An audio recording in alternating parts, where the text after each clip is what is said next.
لائیں کہیں کہ ہمارا رب اللہ ہے، پھر اس پر جم جائیں۔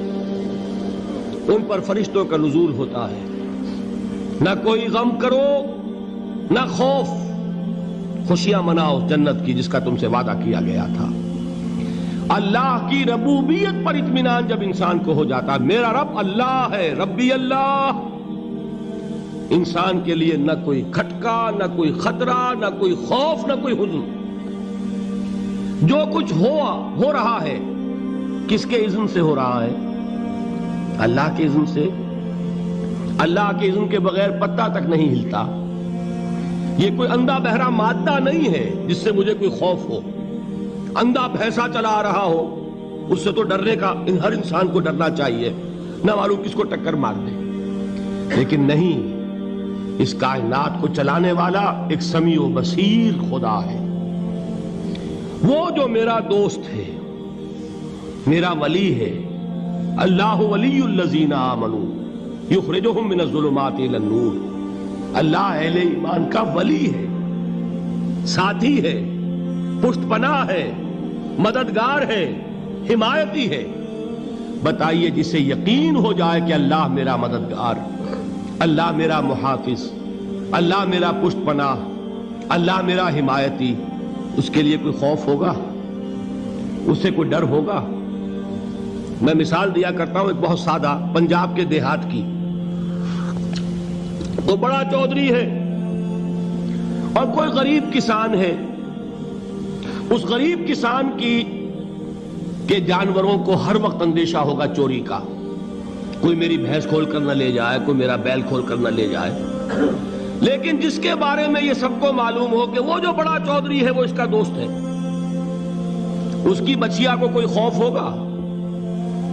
اس کی بھینس پر کوئی ہاتھ ڈالے گا؟ اسے کوئی اندیشہ ہوگا؟ نہیں۔ کیوں؟ کہ وہ بڑا چودھری، بڑا اس کا یہاں کا سردار، جاگیردار، سب کو معلوم ہے وہ میرا دوست ہے، کوئی میرے خلاف اقدام نہیں کر سکتا۔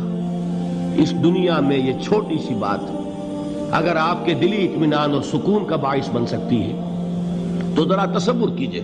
میں لفظ تصور استعمال کروں گا صرف اس لیے کہ اس کا ہم جس کو کہتے ہیں ادراک اور شعور کر نہیں سکتے، اگر کے ساتھ کر سکتے۔ اگر یقین ہو کہ اللہ میرا مددگار اور یقین ہو کہ اللہ ہر آن میرے ساتھ ہے، پھر کوئی خوف؟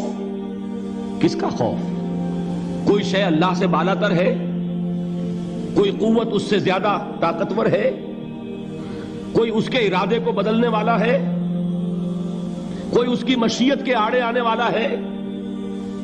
یہی بات ہے جو حضور نے فرمائی۔ یہ ایمان کا حاصل ہے لب لباب، کہ دیکھو اچھی طرح اس بات کو ذہن نشین کر لو، اگر تمام انسان مل کر تمہیں کوئی نقصان پہنچانا چاہے نہیں پہنچا سکتے، مگر جو کچھ اللہ نے لکھ دیا ہو، اور تمام انسان مل کر تمہیں کوئی نفع پہنچانا چاہے نہیں پہنچا سکتے، مگر وہ شے جو اللہ نے طے کر دی۔ آپ پھر میں کہوں گا ذرا طاری کیجئے، اسے فرض کیجئے، اسے سوچئے۔ اگر اس حدیث پر ہمارا دل ٹھکا ہوا ہو تو کسی سے ڈر ہوگا؟ یہ مجھے نقصان نہ پہنچا دے، یہ میری رپورٹ خراب نہ کر دے، یہ میری انکریمنٹ نہ رکوا دے، یہ میرا یہ نہ بگاڑ دے، یہ میرے یہ نقصان نہ پہنچا دے۔ اس کا ڈر، اس کا ڈر، اس کا خوف، اس کی خوشامد، اس کے لیے جا کر طرح طرح سے اپنی عزت نفس کو ذلیل کروانا اس کے سامنے، یہ سب کچھ کیوں کرتا ہے انسان؟ جب سمجھتا ہے کہ اس کے ہاتھ میں میرا کوئی نفع ہے، اس کے ہاتھ میں میرے لیے کوئی ضرر ہے، یہ مجھے کوئی غضب پہنچا سکتا ہے، یہ مجھے کوئی نقصان پہنچا سکتا ہے، یہ میرا کوئی کام بنا سکتا ہے، یہ میری کوئی ضرورت پوری کر سکتا ہے، اسی کا نام شرک ہے۔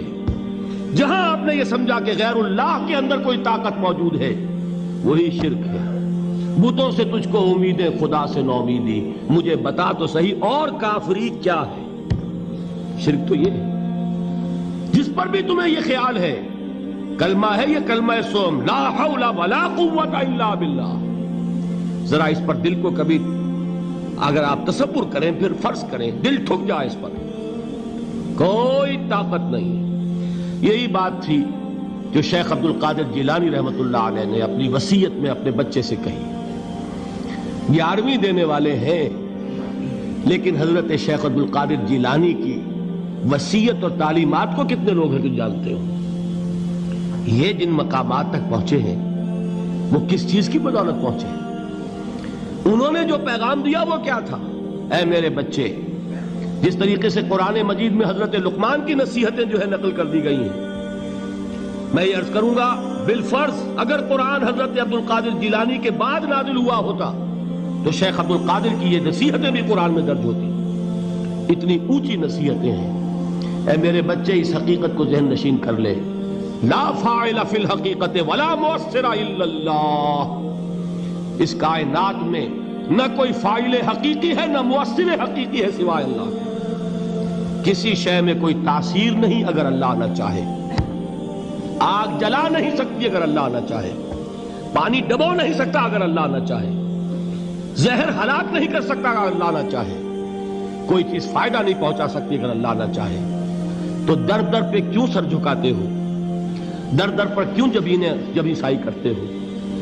سب کے سامنے کیوں ہاتھ پھیلاتے ہو؟ ایک اللہ سے مانگو. ایک اللہ کے سامنے زمین پر اپنی جبین رکھو. لا فاعل فی الحقیقت ولا مؤثر الا اللہ. نظر آتا ہے ہمیں کہ پانی پیاس بجھا دیتا ہے. پیاس بجھانے کی صلاحیت پانی میں نہیں ہے، اللہ کے اذن سے. کھانا بھوک مٹا دیتا ہے. بھوک مٹانے کی صلاحیت کھانے میں نہیں ہے، اذن رب میں. دیکھیے یہی یقین تھا. حضرت موسیٰ علیہ السلام کا واقعہ یاد کیجئے. سامنے سمندر آ گیا ہے. قوم دیکھتی ہے پیچھے کہ گرد و غبار کا طوفان ہے. معلوم ہوا کہ فرعون اپنے لشکر سمیت آ گیا ہے. لشکر جب چلتا تھا تیز رفتاری کے ساتھ تو گرد و غبار کا جو طوفان اٹھتا تھا اس کا تصور کیجئے. اور لمحہ بلمحہ وہ قریب آ رہا ہے. پوری قوم نے کیا کہا؟ اے موسیٰ انا لمدرکون. اے موسیٰ ہم کو پکڑے گئے. قرآن مجید نے تو یہاں وہ باتیں نہیں لکھی ہے، لیکن تورات میں یہ درج ہے کہ بنی اسرائیل جھگڑنے لگے، دست و گریبان ہو گئے موسیٰ کے ساتھ. موسیٰ ہمیں یہاں مروایا لا کر، اس سے تو ہم ہی بہتر تھے. وہاں کھانے کو ملتا تھا، زندگی تو تھی. بیگار ہم کر رہے تھے، موت تو نہیں تھی. اب جو کچھ ہوگا اس کا تصور کرو، جس طریقے سے ہمارے ٹکڑے اڑائے جائیں گے. تو لڑ رہے ہیں حضرت موسیٰ علیہ السلام سے. یہ تورات کی تفصیل ہے. قرآن میں صرف اتنا آیا ہے، پریشان ہو کر انہوں نے کہا انا لمدرکون. موسیٰ ہم تو پکڑے گئے. اس وقت موسیٰ کا جواب کیا ہے؟ کلا ان معی ربی سیہدین. نہیں، میرے ساتھ میرا رب ہے، وہ راستہ دے گا. بتائیے کہاں راستہ نظر آ رہا ہے؟ یہ ہے ایمان بالغیب. راستہ نظر نہ آئے تب اللہ پر یقین ایمان ہے. جیب میں پیسے ہوں اور تب دل کو اطمینان ہے تو ایمان کس پر ہوا؟ پیسے پر، اللہ پر نہیں. جب وسائل و ذرائع نہ ہو اور پھر یقین ہو کہ اللہ مسبب الاسباب ہے، وہ اسباب کا پابند نہیں ہے، وہ اسباب کا محتاج نہیں ہے، اسباب اس کے محتاج ہے. اگر یہ یقین ہے تو اللہ پر ایمان ہے. یہ نہیں ہے تو تمہارا ایمان اسباب پر ہے، وسائل پر ہے، ذرائع پر ہے، مادیات پر ہے، اللہ پر نہیں. اس وقت کہاں راستہ تھا؟ کوئی راستہ تھا؟ سمندر ہے اور ادھر سے لشکر آ گیا ہے. کلا ان معی ربی سیہدین. اب دیکھیے ایمان کہہ دینا آسان ہے، ہوا معکم اینما کنتم. جہاں کہیں بھی تم ہوتے ہو اللہ تمہارے ساتھ ہوتا ہے. لیکن اس کا یقین قائم ہو جائے تو زمین و آسمان کا فرق واقع ہو جائے.